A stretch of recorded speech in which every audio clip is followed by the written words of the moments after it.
그땐 왜 그 사람과 계속 엮여 있었을까? 이 말을 한 번이라도 떠올린 적 있다면 지금부터 이야기 잘 들으셔야 합니다. 여러분의 인생을 망가뜨리는 관계 반드시 끊어야 합니다. 안녕하세요. 살면서 누구나 한 번쯤은 이런 사람을 만납니다. 말끝마다 나를 깎아내리고 비밀을 흘리며 내 뒷얘기를 만들고 겉으론 다정한 척 속으론 나를 소모시키는 사람들. 아무리 오래된 인연이어도 어떤 관계는 단칼에 끊어야 합니다. 지금부터 탈무드와 유대인의 인간관계 원칙을 바탕으로 연락을 끊어야 할 사람 5가지 유형을 말씀드립니다. 무시를 습관처럼 하는 사람, 웃으면서 비꼬고 칭찬처럼 말하며 길을 꺾는 사람, 비밀을 흘리는 사람, 너니까 말해로 시작해 결국 당신의 약점을 퍼뜨립니다. 감정 쓰레기통처럼 나를 소비하는 사람, 자기 감정만 쏟아내고 당신 이야긴 들으려 하지 않습니다. 남을 이용하려는 사람, 도와달라며 접근하지만 도움이 끝나면 사라지는 사람, 성공을 질투하는 사람, 기쁜 일엔 침묵하고 어려울 때만 옆에 있는 사람. 관계는 오래됐다고 같이 있는 게 아닙니다. 시간을 핑계로 독한 인연을 품지 마세요. 그 사람과 있을 때 내 감정을 적어보세요. 작아지는 기분이 드는가? 자주 불편한가? 신뢰는 말이 아니라 행동으로 확인하세요. 비밀을 흘렸는가? 당신을 공개적으로 비하한 적 있는가? 정중하게 거리두기를 시도해보세요. 갑자기 공격하거나 피해자 코스프레를 한다면 정답입니다. 말은 많은데 책임은 없다. 기분 따라 사람을 휘두른다. 혹시 지금 당신 주변에도 이런 사람이 있다면 이제는 끊어야 할 때입니다. 누구나 한 번쯤 이런 생각을 해보셨을 겁니다. 왜 그 사람과 그렇게 오래 엮여 있었을까? 잘해준 만큼 돌아오지 않고 마음만 소모되는 관계. 관계는 오래됐다고 해서 지켜야 할 이유가 되지 않습니다. 어떤 사람은 단칼에 끊는 게 정답일 수 있습니다. 탈무드와 유대인의 인간관계 원칙을 바탕으로 단칼에 끊어야 할 사람 5가지 유형 중 24번째를 말씀드립니다. 말은 많지만 책임지지 않는 사람. 아무한테도 말하지 말라고 해놓고 결국 다 흘립니다. 진심이 가벼운 입에 닿는 순간 인연도 끝입니다. 감정 기복으로 주변을 지치게 하는 사람.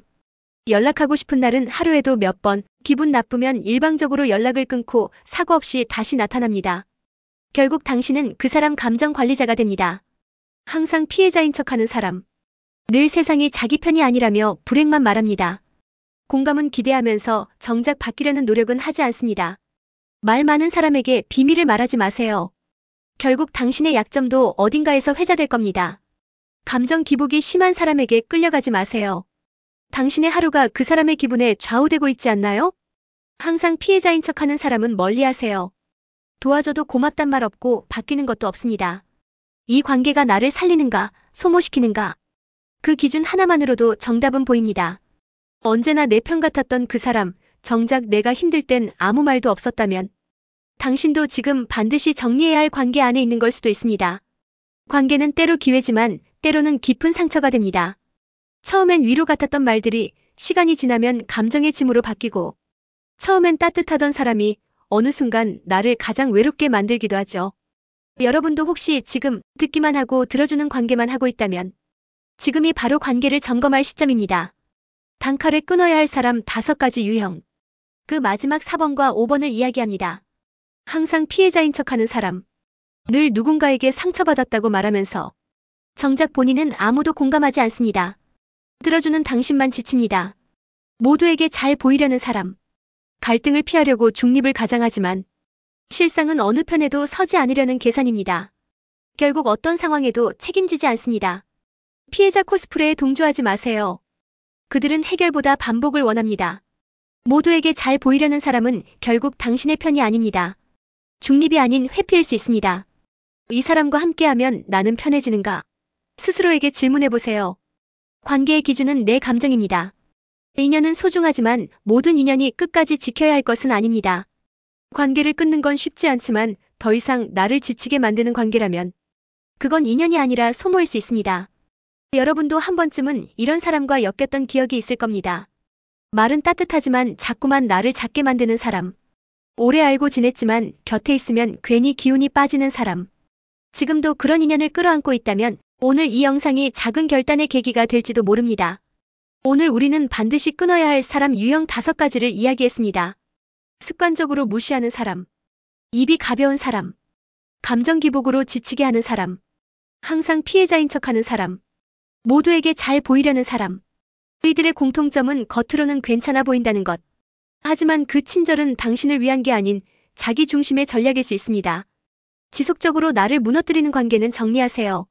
오래된 인연이라도 나를 소모시키는 관계는 끝낼 권리가 있습니다.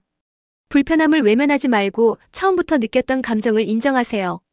진짜 관계는 불편함 없이 편안함으로 시작됩니다. 자신을 지키기 위해 누군가를 끊는 것, 결코 이기적인 일이 아닙니다. 그건 자기 존중입니다. 한 남성은 말했습니다. 그 사람은 내게 공감을 원했지만 나를 공감해준 적은 없었습니다. 나는 듣기만 했고 그는 말만 했습니다. 한 여성은 이렇게 말합니다. 오랜 친구가 양쪽 모두에게 내 편인 척했지만 정작 갈등이 생기자 어느 쪽 편에도 서지 않았습니다. 그 순간 가장 외로운 사람이 된 건 결국 나였습니다. 이런 관계는 처음엔 따뜻했지만 결국 내 감정을 지키지 못하게 만든 관계였습니다. 인연은 집과 같아서 무너지기 전에 나와야 합니다. 무너진 뒤에 나오는 건 후회이지 관계가 아닙니다. 혹시 지금 당신 곁에도 말은 따뜻한데 마음은 지쳐가는 그런 인연이 있다면 그건 이미 이별의 신호입니다. 관계를 끊는 건 아프지만 계속 곁에 두면서 매일 조금씩 나를 잃어가는 것보다 훨씬 덜 고통스럽습니다. 혹시 오늘 이야기 속에서 떠오른 사람이 있으신가요? 그렇다면 그 인연이 지금도 당신을 힘들게 하고 있는 건 아닐까요? 이 영상을 끝까지 보신 여러분, 이제는 관계의 경계를 그을 줄 아는 사람이 되시길 바랍니다. 그래야 다음 좋은 인연이 들어올 자리가 생깁니다. 나는 나를 지키기 위해 관계의 경계를 선택한다. 이 한 문장이 앞으로 더 건강한 인간관계를 여는 출발점이 될 겁니다. 오늘도 끝까지 함께 해주셔서 진심으로 감사합니다. 당신의 삶이 소모가 아닌 회복의 관계로 채워지길 진심으로 응원합니다.